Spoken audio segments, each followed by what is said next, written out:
The Jell-O program brought to you by Jell-O and Jell-O Puddings, starring Jack Benny with Mary Livingston, Phil Harris, Dennis Day, and yours truly, Don Wilson. The orchestra opens the program with the Gay Ranchero.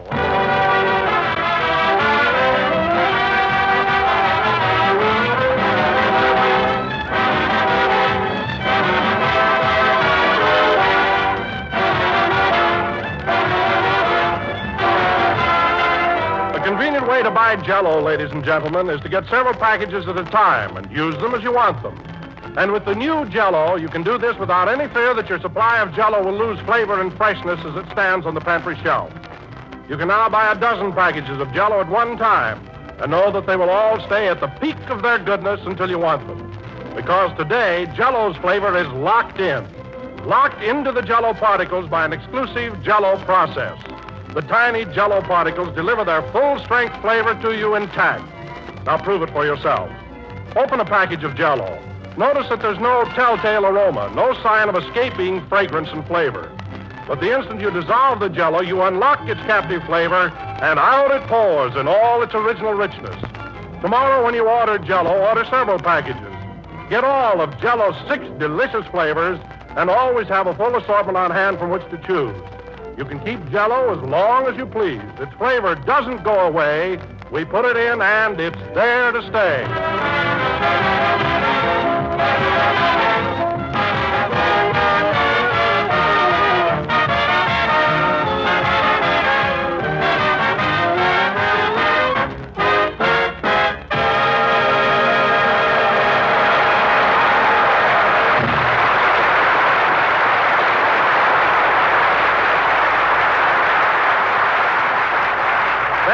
The Gay Ranchero, played by the orchestra.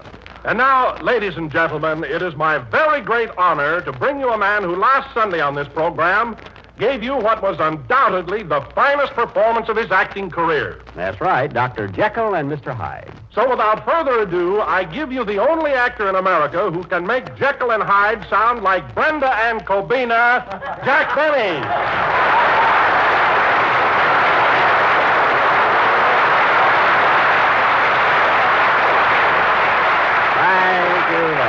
Hello again, this is Jack Benny talking, and Don, that may be your idea of a funny introduction. But to ridicule my performance of last Sunday, which everyone hails as a dramatic nugget, that really burns me up. Now, take it easy, Jack. I thought you played the part well enough, but I happened to see the picture, and I didn't think you were as good as Spencer Tracy. Oh, you didn't? No. Well, Don, let me ask you something. Who signs your check every week? Spencer Tracy or the Benny Goose that lays the golden egg company? Take that as my thought for today. But, Jack, you don't seem to understand. No. When Spencer Tracy played the part, there was a decided difference between both characters. But when you did it, I couldn't tell your Jekyll from your Hyde.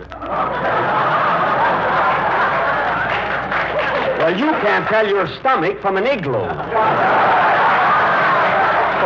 So what do you know about it? A fine pal you turned out to be. Now, Jack. And don't call me Jack. From now on, you will please address me as Mr. Benny, and I'll call you Mr. Wilson. Is that clear? Oh, I think you're being very childish about the whole matter. Absolutely childish. Don't try to bring my age down. Flattery won't help.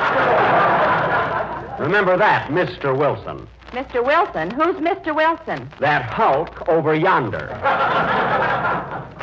Listen, Mary, you witnessed my performance last week. What did you think of it? Well, personally, I thought you were very good as Georgie Jekyll.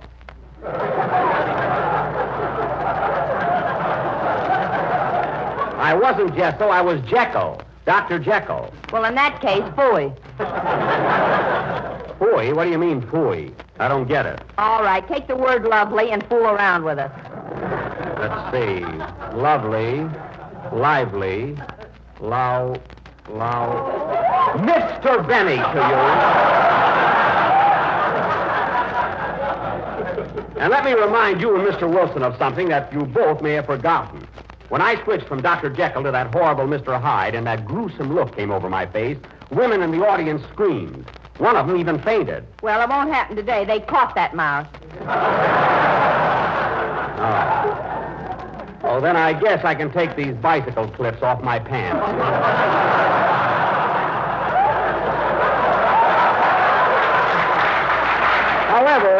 As long as you and Don are in such a critical mood, I'd like to point out that Christmas is only 18 days away. Why else did you come in mad at everybody? All right, keep it up, keep it up. You know, I already bought your Christmas present, young lady, but I may exchange it for something cheaper. Something cheaper? Yes. They don't dig a bargain basement that deep. Well, you worked in more of them than I did.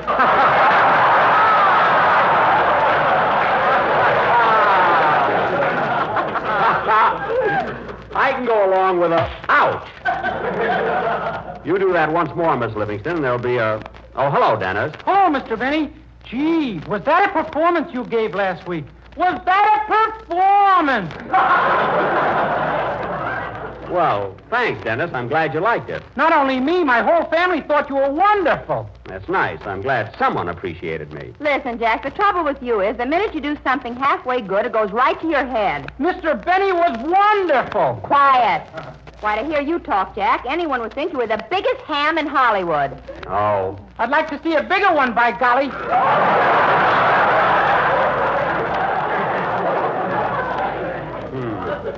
Well, thanks, Dennis. You tried. Anyway, you thought I was good. Oh, marvelous. What a performance. Well, look, kid. I'm making out my Christmas list today, so before singing your song, how about throwing out a few hints? What would you like Uncle Jack to get you? Well, I thought of a few things, but they're pretty expensive. Just name them. You're one person in this cast that deserves the best. Wait till I get my pencil here. Now, what do you want, Dennis? Well, I'd like to have a nice gray suit with a pinstripe. Okay. One gray suit with pinstripe. Anything else? Well, I'd love to have a grand piano to practice my songs on. Okay. One grand piano. Are you sure you got lead in that pencil, Mr. Benny?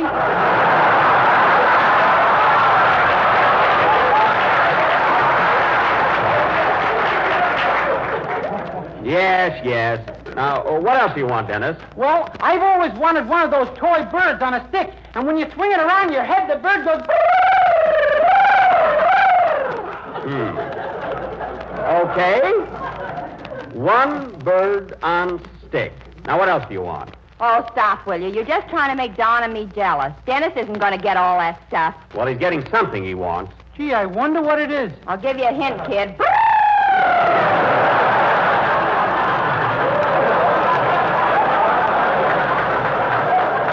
Don't spoil the surprise, for heaven's sake. Now, go ahead with your song, Dennis. Okay. Hold it a minute. Come in. Mr. Benny, Yes. I want to congratulate you on your performance as Mr. Hyde last week. I was so frightened, my hair stood on end.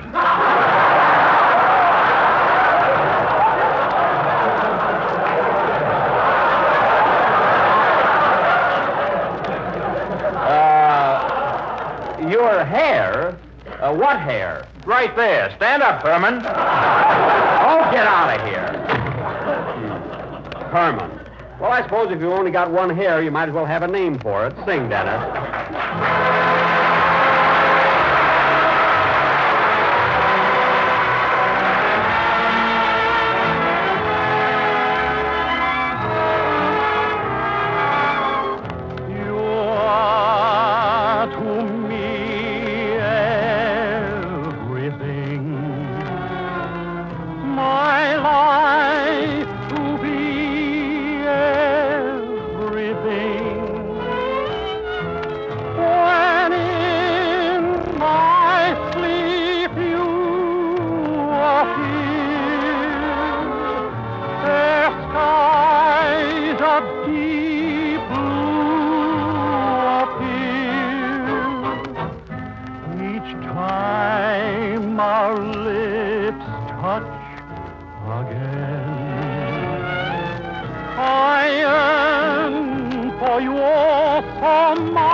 of evening that trembles on the brink of a lovely song.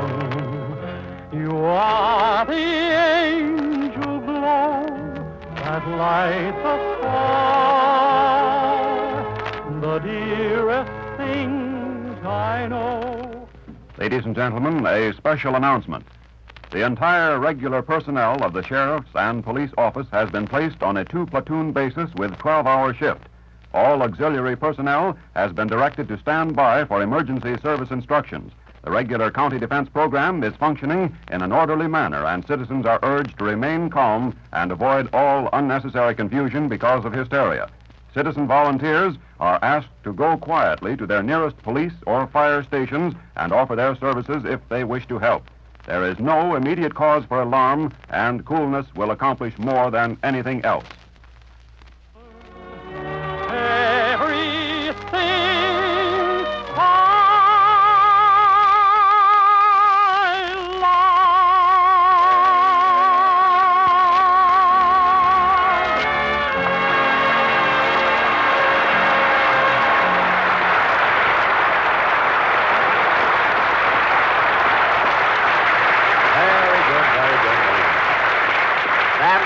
A medley of Everything I Love and All the Things You Are, sung by Dennis Dave.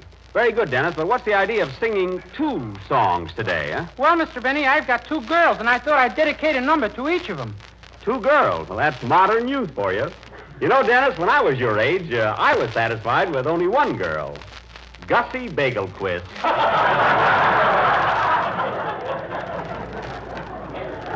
Gussie was a dream, yeah. Is that the girl you sued because she cut you with her buck teeth? I never sued her. I just told her to get a brace on. Anyway, I was talking to Dennis. Whatever happened to your girl, Mr. Benny? Gussie? Oh, I went into vaudeville, and she went away to veterinary college. We sort of drifted apart. She's one of the biggest horse doctors in northern Illinois now. Doing very well, too. Do you keep in touch with her, Mr. Benny? Do you ever write to her? Oh, once in a while when he has a cold or something. Yeah, I had a touch of the flu a couple of weeks ago, and she sent me some pills that were as big as baseballs. And some liniment to rub on my withers. One thing about Gussie, though, I never get a bill from her. That's... Well, look who's here. Hiya, Jackson. How's my pal? Don't Jackson or pal me, Mr. Harris. Let me ask you something. Did you or did you not go into the Brown Derby after last Sunday's show and tell people that my acting was putrid? Last Sunday? Maybe I did. I say that lots of times.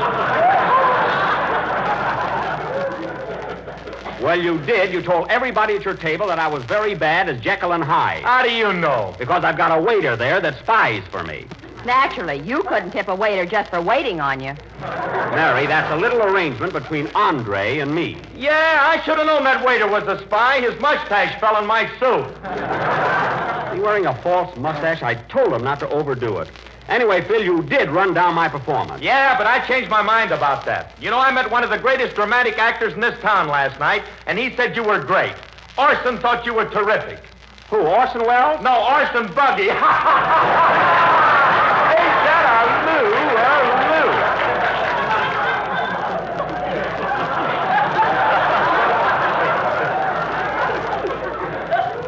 Lou? Well, that settles it. If I don't get Glenn Miller in my stocking Christmas morning, I'll never write another letter to Santa. And incidentally, Mr. Harris, you better have a good excuse for coming in late today. Well, I'm sorry, Jackson, but I was out shopping. Say, Mary, you know what I'm getting Alice for Christmas this year? No, what? A roaster. A roaster, say. You know, for the oven.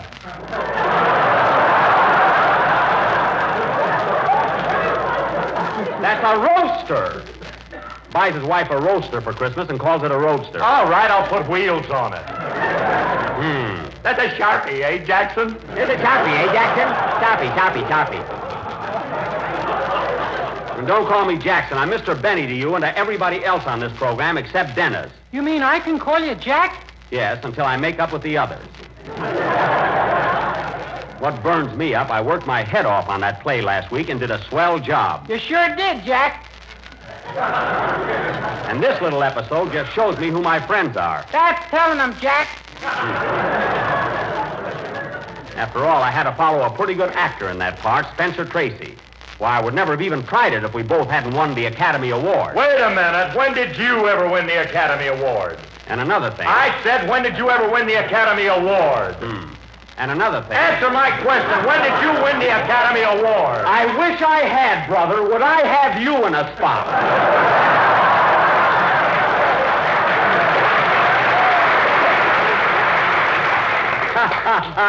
I guess that takes care of you. You said it, Jackie. Look, Dennis, just Jack, not Jackie.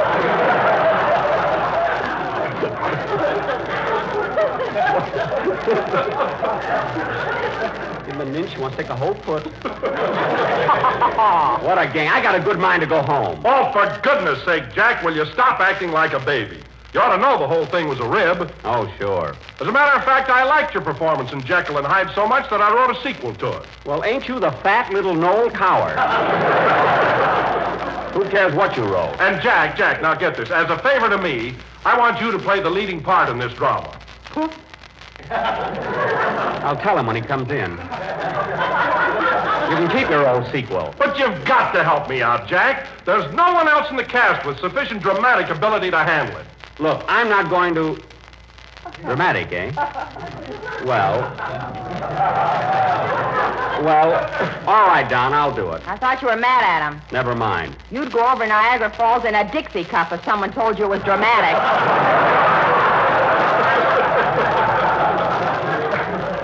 What's dramatic about a Dixie cup? Don, you say you've written a sequel to Jekyll and Hyde? Yes, Jack, but my play is called Mr. Hyde and Dr. Jekyll. Oh, well, that sounds interesting. Here's the script. Thanks. Just a second, Don. I'll give you a build-up. Chord, please.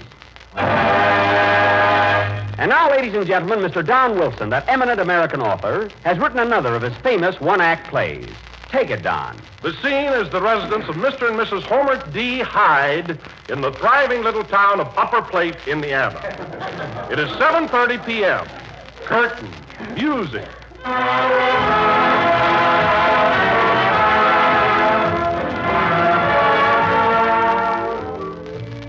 Oh, dear, it's 7:30 and Homer isn't home yet. I wonder if his horse and buggy broke down. Gee, I hope it isn't one of his moods. Ah, here he comes now.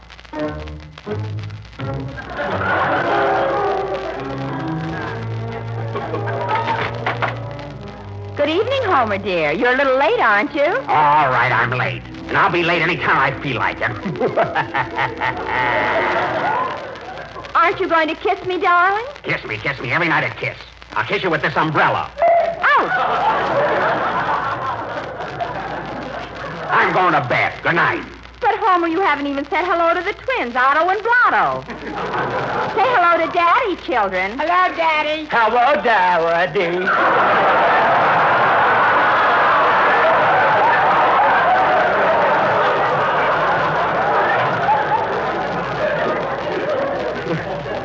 Oh, shut up. Also, one more peep out of you kids and I'll kick your teeth out as soon as they grow in.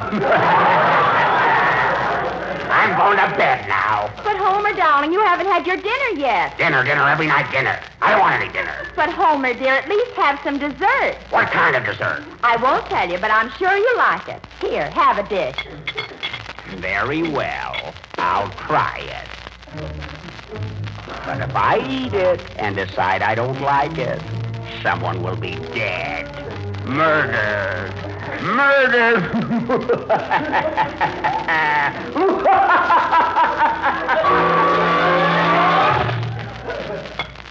He's eating the dessert. I do hope he likes it. If not, what will happen to me and Otto and Blotto? Gee. Oh, boy.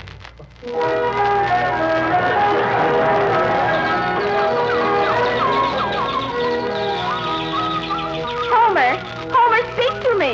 Speak to me. Oh, my darling. That tasted so good. What is the name of that tempting and economical dessert with the new locked-in process?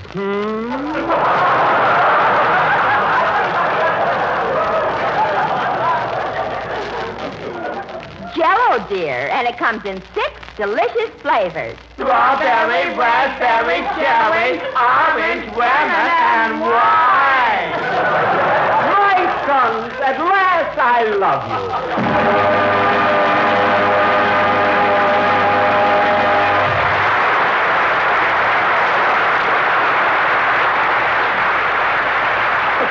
Well, Don, congratulations. You wrote a wonderful play. But, Jack, without you, it would have been impossible. You were even better than last week. Oh, I wouldn't say that. Well, how about a band number, Phil? Okay, Dowdy.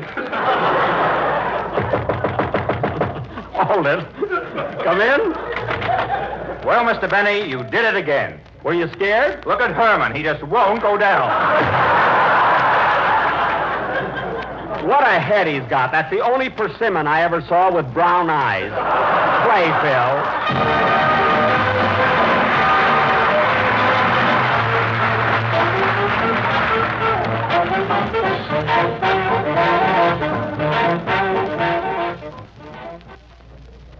Another war bulletin. Shanghai. The Japanese took over the American Shanghai Power and Light Company this morning. A bulletin from New York. The Japanese news agency broadcast tonight that Japanese Foreign Minister Shigenori Togo summoned U.S. Ambassador Joseph C. Grew and handed to him Japan's reply to Secretary of State Cordell Hull's terms for peace in the Pacific. This news came hours after the bombing of Honolulu. We return you now to Hollywood.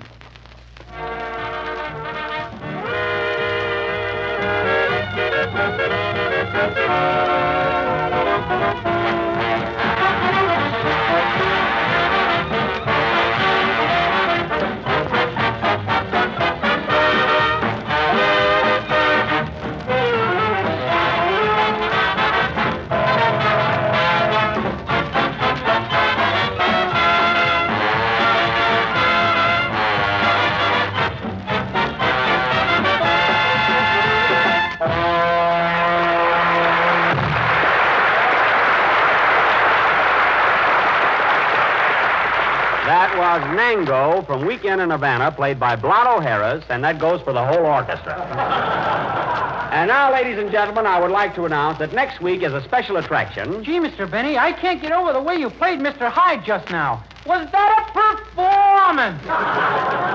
It thrilled you, eh, Dennis? I'll say. That crazy laugh just sent shivers right through me. Well. The kid's right, Jackson. How'd you ever learn to do that? Well, Phil, you just have to get into the mood and feel it. You have to imagine that you're a raving maniac. When was the first time you ever did that crazy laugh, Jack? Last year at Santa Anita, lost 3 races in a row. Never mind. When they caught him, he was chewing down the grandstand like a beaver. Well, you'd be mad, too. So let's forget it. Now, as I started to announce, ladies and gentlemen, next week is a special attraction. You know, Mr. Benny, I'd like to learn how to do that laugh so I can scare my girlfriend. Oh, it's easy, Dennis. Gee, I wish you'd show me how to do it, Mr. Benny. Oh, I don't Come see it. on, Jackson. Do that laugh for us again. Well, look, Dennis, here's the way you do it. You've got to screw up your face and get it all distorted. Then you rip open your tie and shirt. Well, don't you have to muss up your hair a little? My hair? You know, those 3 Hermans. That's not important. Anyway, Dennis, once you're in this mood, you read a menacing line and then laugh. Now, get this. I'm going out for a walk now. A nice, long walk. And when I come back, someone will be dead. Murdered. Murdered. Ooh. What's the matter, Jack? My jaw slipped out of place. Look at her. His what? His jaw slipped out of place. Get a doctor. Hurry up. What a performance! Don't say they're looking at me. Call my doctor. Gussie Bagelquist, Waukegan 8362. Not her. Just someone in town. Now, take it easy, Jack. Take it easy. Oh, it hurts. Just hold still, Jack, and I'll snap your jaw back in place. All right, hurry up, John. Now, brace yourself. Okay.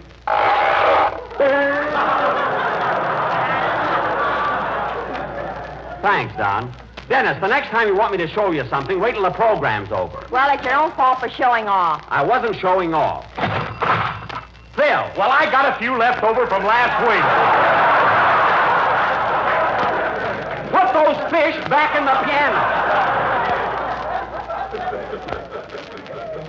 And now, ladies and gentlemen, as I started to announce before I dislocated my jaw, next week as a special attraction, the Benny Stock Company is going to present... Oh, now what? Hello? Hello, Mr. Benny. This is Rochester.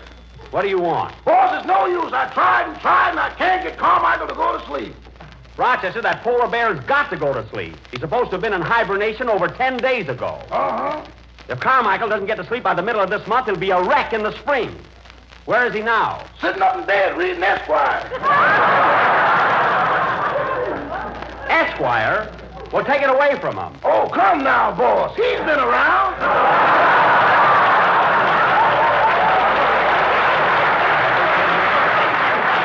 I mean, he's got to get to sleep. Now, Rochester, use a little psychology on him. Give him some warm milk. Give him some warm milk, put on his pajamas, and brush his teeth. Would you mind repeating that slowly, please? I said give him some warm milk. Uh-huh. Put on his pajamas. Uh-huh. And brush his teeth. Uh-uh.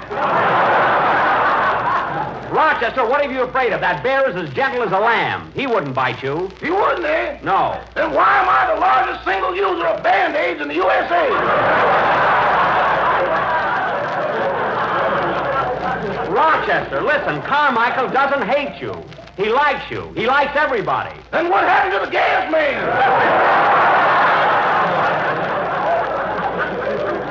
Nothing happened to the gas man. Carmichael doesn't eat people. You ought to see that letter he wrote Santa Claus. What letter? Dear Santa, please send a fat boy to read the meter.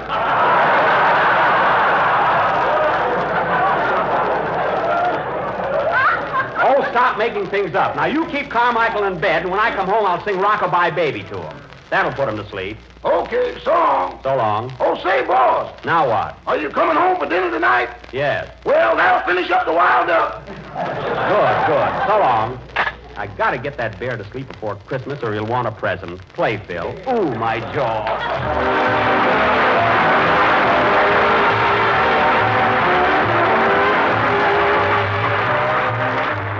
Friends, while you're looking through the December magazines in search of an idea for Aunt Martha's Christmas present, keep an eye open for this month's Jell-O page. A full page of Jell-O treats illustrated in such rich, glowing colors that it makes your mouth water just to look at it. One of the desserts is called Jack Benny's Special Apricot Ring, and honestly, friends, I think it's just about the grandest-looking dessert Jell-O ever made. It's an easy recipe, too. Just dissolve 1 package of lemon Jell-O in 1 1/4 cups of hot water. Next, add a dash of salt and 3/4 of a cup of syrup from the canned sliced apricots. Then chill until thickened and fold in 2 1/2 cups of the sliced apricots themselves. When molded, serve with a garnishing of whipped cream, apricot quarters, and green maraschino cherries. And there it is, a golden, glistening mold of juicy sliced apricots and sunny lemon Jell-O. Canned apricots and lemon Jell-O are being featured by many grocers all next week. So get them both and make up this delicious treat. Jell-O makes any gelatin recipe taste extra good because its locked-in flavor gives you all the flavor, always.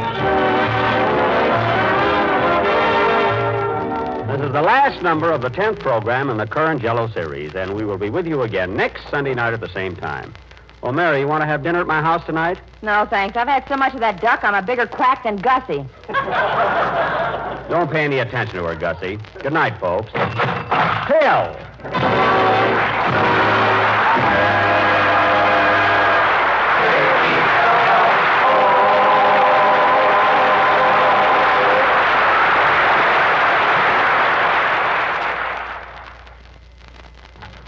Tomorrow, when you visit your grocer's, look at the shelf where you always see those familiar packages of Jell-O. Right beside them, or very near them, you'll spy another Jell-O product.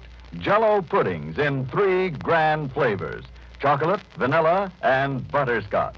You might try Jell-O butterscotch pudding. It's as smooth as cream and simply full of rich, golden butterscotch flavor. A pudding that your whole family will want to enjoy again and again. So when you order Jell-O, order Jell-O puddings, too. They're just like Grandma's, only more so. This is the National Broadcasting Company.